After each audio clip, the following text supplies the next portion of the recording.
and let us all do we can to build a better future. I'm going to really love talking about this story. Corporate media is having a meltdown. Corporate media, CNN, MSNBC, everybody was in the establishment media are having a collective meltdown. Now, why are they having a meltdown? Kit, what do you mean? What are they panicking about now? Well, it turns out there's going to be a few changes. A federal judge has now limited to on how the Biden administration can have contact with social media sites.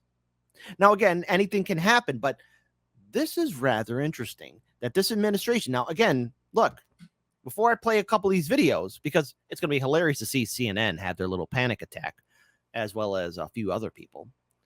But when the Biden administration came into power, YouTube, did you hear me? Biden administration came into power. The censorship got intensified. There were certain things that could not be talked about. There's certain words that you had to tiptoe around, and it got worse. Now, look, things weren't as good under Trump either, but they intensified to an 11 when Biden and Harris came into power.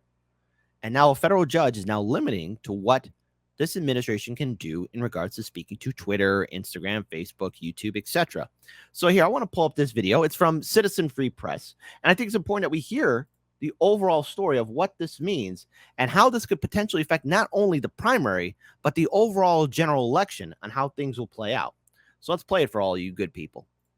Justice correspondent David Spun reports live from the D.C. newsroom. David, what can you tell us? Hi, Jillian. This is a temporary injunction, not a final ruling. However, this temporary injunction could have major implications on free speech. It came down today on a federal holiday from a federal judge in Louisiana.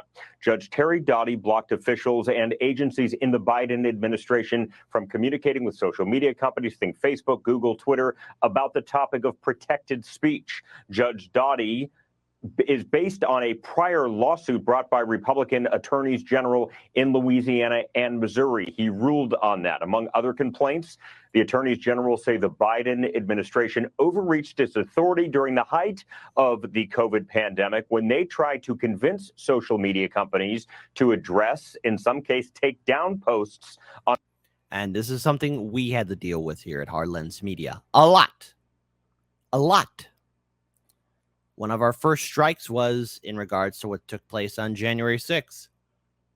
But also when we did a video on CNN smearing Joe Rogan. And YouTube said we were giving out medical misinformation, even though we were covering an article about Joe Rogan being smeared by CNN. Medical science and Joe Rogan being smeared by CNN. Two different things all together. But I digress. Again, now look at some of our colleagues in independent media. I mean, Convo Couch seriously got a gut check by the YouTube censorship. And we've been hit not once, but 8 times. Now, thankfully, Hard Lens Media has been able to recover, but a lot of our colleagues are still facing censorship. Our good friends at INN got censored. And even now, when they posted an interview of Missy Winston interviewing Jimmy Dore, that interview was taken down. Kim Iverson interviewing Robert F. Kennedy Jr., that video taken down, censored, suppressed. RFK Jr. Being interviewed by Mike Tyson, an interview that was what, maybe 2-3 years old, taken down. Things are getting a little bit suspicious here, folks. And look, when I say the censorship is real, I truly do mean it. And I am concerned about the overall path that this government is taking. That maybe this is a sign of something good happening, but I won't hold my breath. On platforms that could contribute to vaccine hesitancy. Now, according to Judge Doughty, quote, the plaintiffs, meaning the attorneys general, have presented substantial evidence in support of their claims that they were the victims of a far-reaching and widespread censorship campaign. This court finds that they are likely to succeed on the merits of their First Amendment free speech claim against the defendants being the Biden administration. Now the administration, as have administrations in recent years, develop close relationships, Jillian, with social media companies. Sometimes these administrations should not have should not have close relationships with social media.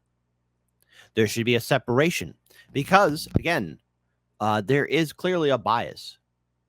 The weight is being put on. And during the height of the Trump administration, the Democratic Party, the establishment, was very close to outlets like Twitter before Elon Musk bought it, Facebook, Instagram, YouTube, Google, Alphabet, etc., etc., etc. Again, Alphabet owns Google and YouTube, to be clear here. And there is a clear bias. And a lot of people have been censored and suppressed. Now, the whole idea of a democracy, of a republic, the whole idea of having even the First Amendment is freedom of speech. Now, I get it. There are bad people out there that abuse that First Amendment. But there's a lot of good people that use it. And the good outweigh the bad. Okay? That's just my perspective. Not only that, I view it as a fact. Because if you have to censor, silence, you know what? I'm not going to respect you. I'm going to treat you like a moron. I'm not calling you a moron. I'm going to treat you like a moron. That's what I'm going to do. So, going forward, no politician, no political administration, no political party should be building a nice, cozy relationship with social media giants. But sadly, this is America, and that's our reality. The truth is there should be a huge separation. Relationships are hot and cold depending on the topic, but the administration, also the independent FBI and DOJ, are in frequent contact with these social media companies, especially covering the DOJ. I see it with fentanyl and other types of trafficking. They reach out frequently to these social media companies. We'll have to see how that all plays into the future now that this judge has ruled this injunction. Now, it reached out to DOJ a little while ago. I got an email back, DOJ officially declining to comment. And again, this is not a final ruling, but it's clear the judge is leaning in a specific way. Jillian. All right, David Spahn, thanks for bringing us those late. Now, again, I do just want to pull up this other video here now as well. Now, again, I do have in my show notes in the description box below the link to the Reuters article that first broke the story. But now, now to the good part. CNN, the libs, the liberals at CNN, the journalists, I mean the talent, the journalists, I mean the talent, I'm sorry, let me get that correct. The people who work at CNN are having an overall collective meltdown. They're crying, they're crapping the bed. It's funny all around, and we all get to point and laugh. So let's enjoy this video. It's only 1 minute and 49 seconds, but it's a 1 minute and 49 seconds that I hope all of you enjoy. It's some of the good stuff, folks, because we get to point and laugh at them together because they're having a meltdown, because the libs are crying because, oh no, the Biden administration can no longer use back channels on social media to censor your fellow Americans. To which I have to say, that's a good thing. It's a very good thing. So let's enjoy this video and collectively see how CNN is going to panic. Maybe this is a sign of good things to come. I don't know. I've been disappointed in the past before. Yes, this is a Trump-appointed judge, but this judge was confirmed 9. Notice that they had to mention Trump. Sorry, let's rewind from the beginning. Just had to throw it out there. Trump always has to be brought up. The orange boogeyman, the overall bad guy of our Saturday morning cartoon show. Yes, this is a Trump-appointed judge, but this judge was confirmed 98-0 by the Senate. Just reading the words in this injunction, a, quote, massive effort by the defendants to suppress speech based on content. Those are the judge's words, calling the present case, quote, arguably involves the most massive attack against free speech in the United States history, Ellie. Yeah. It's a dramatic decision by this judge. If you read through it, he's citing to literature and George Washington and Ben Franklin. Here's what really is astonishing to me. This is a conservative ideology that clearly comes through in this. How so? I don't mean to pause it, and yes, I will rewind it, because I want us to enjoy this, because these people are panicking now. And let's face it, CNN, I know you're hemorrhaging viewers, and it's always hilarious to me knowing that your quote-unquote network is a ship that's going to implode, well, not at the speed of the Titan, but let's just say when CNN implodes, there's going to be a lot of people dancing in the street. I will be one of them. It'll be the greatest block party in American history, the end of CNN. Look, when you have an administration, I don't care who it is, Democrat, Republican, dare I say it, Libertarian or Green, and they are vocal in trying to silence or suppress or be close to social media giants, dictate who can speak and who cannot, then I will be actively against that administration. I am for Americans speaking and sharing content on social media, sharing their perspectives. That's the whole idea of social media. That's the whole idea of the internet. Now, I get it. There are bad people who vote blue no matter who, because everyone's going to say, oh, what about the bad people? Yeah, guess what? That's life. That's reality. That's nothing new. It's been happening long before all of us were born, and it's going to continue on when we are all dead, gone, and forgotten. That's how it is in the world. But I believe in the power of good people, intellectual speech, people who question things, people who call things out, but also call out the hypocrisy of others. I think after a while, yes, there are moments where humans let their guard down, but I think for the most part, we're capable of seeing through the BS. I like to have that audacity of hope. But I don't want politicians, corporate media, or social media dictating to me who is allowed to speak and who is not allowed to speak, because my network had to deal with censorship. And we won all those fights, thanks to you, our audience, and to our colleagues in independent media. But there are other people in independent media that are still being censored and silenced, and I don't approve of that. Decision. It's a conservative political ideology, right? We saw some of the quotes questioning vaccines, questioning masks, conservative talking points. But the ruling itself is the opposite of judicial conservatism. This is one of the most aggressive, far-reaching rulings you'll ever see. What this judge is purporting to do... I apologize. Let me go ahead and rewind that real quick. Massive attack against free speech in the United States history, Ellie. Yeah. It's a dramatic decision by this judge. If you read through it, he's citing to literature and George Washington and Ben Franklin. Here's what really is astonishing to me. This is a conservative ideology that clearly comes through in this decision. It's a conservative political ideology, right? We saw some of the quotes questioning vaccines, questioning masks, conservative talking points. But the ruling itself is the opposite of judicial conservatism. This is one of the most aggressive, far-reaching rulings you'll ever see. What this judge is purporting to do is to micromanage, really, the day-to-day interactions between essentially the entire executive branch, all these agencies that are listed as defendants, and the leading social media companies. And in the actual temporary injunction, the judge basically says, you're not allowed, administration, to talk to these social media companies about any protected free speech except for cybersecurity threats, national security threats, criminal threats. But where's the line? Oh, I'm so happy that's happening. Look at CNN. Where's the line? You're not allowed to talk to them, as they should be. They should be allowed to talk to them at all. A separation between the executive branch. Yes, because who's to say there's going to be a Democrat in the White House, CNN? What, do you have the script in regards to how the elections are going to play out, CNN? Huh? Do you? Do you? I'm loving this, as should all of you. Look at the panic.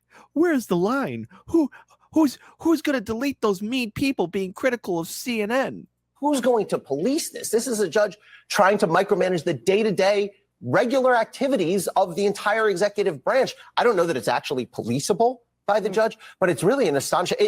I don't mean this necessarily as a criticism. This is a very activist judicial opinion. But this is good for me, to which I can only smile. Look at him. He's all like, I'm trying to panic the liberals. Who would ever think that all the liberals would be on board for censorship and silence? All the social justice warriors be on board for censorship and silence? Oh boy, we live in a crazy world, folks. Sarah, I think Ellie gets to the point that I've been trying to figure out throughout the course of the last 24 hours. We were texting about this yesterday in terms of how significant it is. If you look behind the scenes, communication between the federal government. Ah, yes, they're all panicking. But I got another video here as well. It's from the Squawk Box from BSDNC. Well, actually, CNBC. Apparently a much more trustworthy news source than Fox. Don't worry. I'll be talking about them later. Okay? But here, let's play this video because, again, it's quite hilarious. A federal judge, we talked about this at the top, issued a broad preliminary injunction yesterday limiting the federal government from communicating with social media companies about content online content. He ruled that the Biden administration's officials, the policing of social media posts likely violated the First Amendment, and the ruling bars White House officials and multiple federal agencies from contacting the companies with the purpose of suppressing political views and other protected speech. And this case was brought by Republican attorneys general of Missouri and Louisiana, accuses the Biden administration of pressuring the platforms to scrub away disfavored views about COVID health policies, the origins of the pandemic, and also the Hunter Biden laptop story. If you were wondering, yeah, that's mentioned. Yeah, I know. Doesn't it suck, buddy? That the whole thing now that corporate media used to capitalize on, the Democrats used to capitalize, is all crashing down. Look at him. You could see how uncomfortable he is, too. Election security and other divisive topics, the Justice Department has argued on the government's behalf, saying it took necessary and responsible actions to deal with the pandemic and foreign attempts at election interference. The DOJ is expected to appeal the injunction. This is a far cry from what was remember they had a truth, Orwellian truth thing set up. They had the person remember the individual that they had that was going to run the thing, and then that all fell by the wayside. And this is almost sort of I guess this is part two of that whole effort. Kind of interesting, though. Some people like censorship. It's kind of switched, hasn't it? Used to be a big ACLU lefty thing, First Amendment. Now it's like so many things. Oh, the First Amendment's such a pain, isn't it? Switched. I don't get it, though. What do you mean? What you do want? I think it was bad that if you said that maybe it was lab generated, that had to be banned. That was bad. Well, no. How, again, look, people are not going to stop talking about it just because Big Brother says don't talk about it. This is my view. Free market is that Twitter, Instagram, Facebook, they can say whatever they want if they so choose, right? Right. And they should be able to accept emails and text messages from anybody, including people at the White House, whether it's the Trump administration sending those emails or which he did. Are you sure? Whether it's the Trump administration or whether it's the Biden administration or whomever it is. And then it's up to those companies to decide whether to, quote, comply or not, or what have you. Now, whether there's legal coercion or other things involved, that's problematic. But the idea that there can't be communication about certain types of topics from people inside a particular administration, any administration, doesn't matter. To me, this is apolitical. Makes no sense to me. It's almost a First Amendment issue on the other side, which is that everybody should have some form of First Amendment. The point is, be able to reach out to the companies. They'd be able to reach out to whomever they want. The companies, by the way, don't have there's not a requirement necessarily that we can talk about Section 230. That's what I mean. About whether they're supposed to be a town square or not. But the idea that you can't actually make a phone call is crazy to me. And I also add on to this here. Look, I get that these corporations are private. I personally believe that the internet should be public. That should be a town square for all to speak. And I do view social media as something that should belong to the people, should be a public utility. Let's face it, our cell phones, our computers are part of our lives. We're attached to them. They're not going to go anywhere. And social media is needed, unfortunately, in this day and age, for us to function, do business, work, finance, etc., right? But when you put restrictions on it, what you're doing is you're putting restriction on people as well, what they can and can't say. Now everyone has to tiptoe on eggshells. And look, just throwing it out there, sometimes it's very, very, very difficult to get your channels or platforms back, especially if you get censored, get shadow banned, get removed. You know, I mean, I just want to bring just a couple examples. Look at RFK Jr.'s campaign. His campaign has to fight tooth and nail just to maintain their social media platforms. But even before RFK Jr., I want to bring an important point during 2018 when a guy named first name Alex, last name Jay, friend of Joe Rogan at the time, when he was kicked off of all social media, Do you want to know who else also got put on the chopping block? Pro-Palestinian groups, a lot of libertarian groups and pages, especially on Facebook and on Instagram and Twitter, were hit hard and censored. Green Party, activists, people who are speaking out against a neoliberal narrative. And that took place in 2018. So, again, a lot of people lost their livelihoods. Case in point, let's also talk about what happened in regards to censorship even further during the 2016 Democratic primary. I know I got to reopen this wound, but how can we all forget when a lot of pro-Bernie Sanders pages were taken down by Facebook? Again, censorship, suppression, it's real. And you're not going to look me in the face and tell me that the Obama administration wasn't close to these social media tech giants, or at least beginning to open up relations with these social media tech giants. I mean, we already seen first case in point with the Twitter files. And of course, even good old Mark Zuckerberg said the same thing happened to him. What happened at Twitter also happened at Facebook. He said that on Joe Rogan's show. Do you really trust these Democratic jagoffs who are now panicking and crying? Now, look, these Republican politicians would do the exact same thing if the opportunity arose, as what the Democratic Party has been doing with social media for a long time. There has to be a separation between the politicians and social media, just like there should be a separation between church and state, money and state, etc. Break apart these monopolies, folks. I would imagine, sorry, we got a bug in here, is going to... A bug? Yeah, I'm looking at 3 of them. I don't know how it would be upheld. It just seems tough. But you got all that protection from... you're not going to get in trouble if you do it. So, I mean, if you do want a true town square airing of all different sides, you need to be allowed to do that. Or police? Oh, you got to regulate. Oh, you're not allowed to say this. You're not allowed to say that. Good luck, buddy. They ain't gonna hunt. Now, obviously, yes, there should be some sort of moderation to make sure that there's a civil conversation going on. I get it.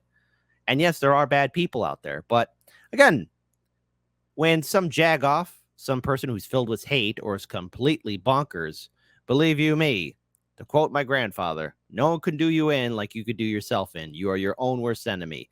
Those people who are consumed by hate or insanity eventually fizzle out. Good people always triumph. I do believe in that. Yes, that's just an opinion. But continuing on, being on point, again, social media should be a public platform for all. And I, for one, welcome this ruling that's made by the judge.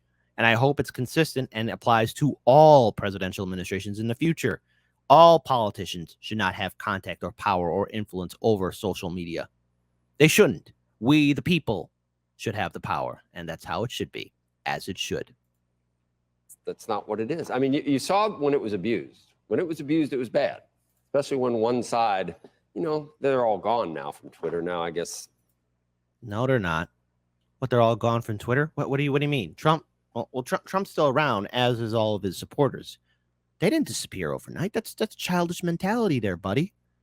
They didn't go away. They're still here, as are a lot of other people.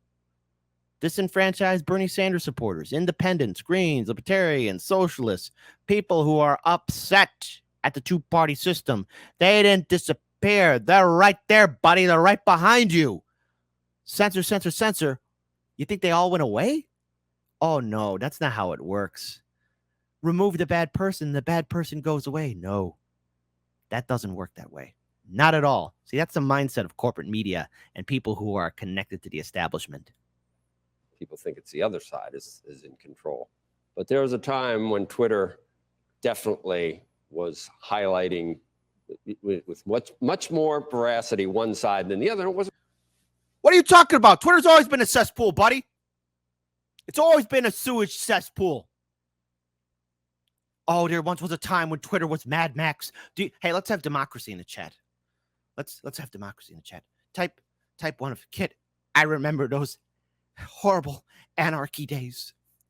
Twitter was a nightmare. I didn't know what to do. My head was spinning around. I was crying. Type 2. What is this dude talking about? Twitter. Nothing has changed. There's just been more stupid stuff happening over and over again. That is to be expected. wasn't fair. It was bad. But my only I mean, you point couldn't is even that be the these are- Babylon Bee. But and my be on only Twitter. point is that these are companies, these are media companies that can choose to write, say, do, publish what they want. That is the Right. whole point. Well, the point is that you're okay if the Biden administration calls Twitter and says, don't print that. I am 100% as long as there is not what, and this is where it gets more complicated, this idea of coercion, this idea that I'm going to scratch your back for something on the other side. That's where it gets Quid much pro more quo is the complicated. only time you wouldn't want that. To me, I don't want to be given news that's filtered through whoever's in power at that time. I'm saying whoever's in power I believe has the right to say or do whatever They they can, want. but They can can they? Again, this is corporate media. They're having a little jerk fest. So, let's cut it off here. Look, at the end of the day, the people should dictate who they want to listen to. It's up to you. And see, here's the thing about corporate media. A lot of these people within the establishment think all of you, the viewing audience, are too stupid to figure things out on your own. A lot of these people within the establishment are, well, individuals who like to be heard over everybody else because they want to tell you what to think, what to feel, how to address certain things, and not to really think for yourself. And that's not a world I want to live in. That's a nightmare neoliberal world. And we, as citizens, deserve so much better. So at the end of the day, we need to ensure that speech is protected and that the people have a voice. Because now more than ever, free speech must be protected.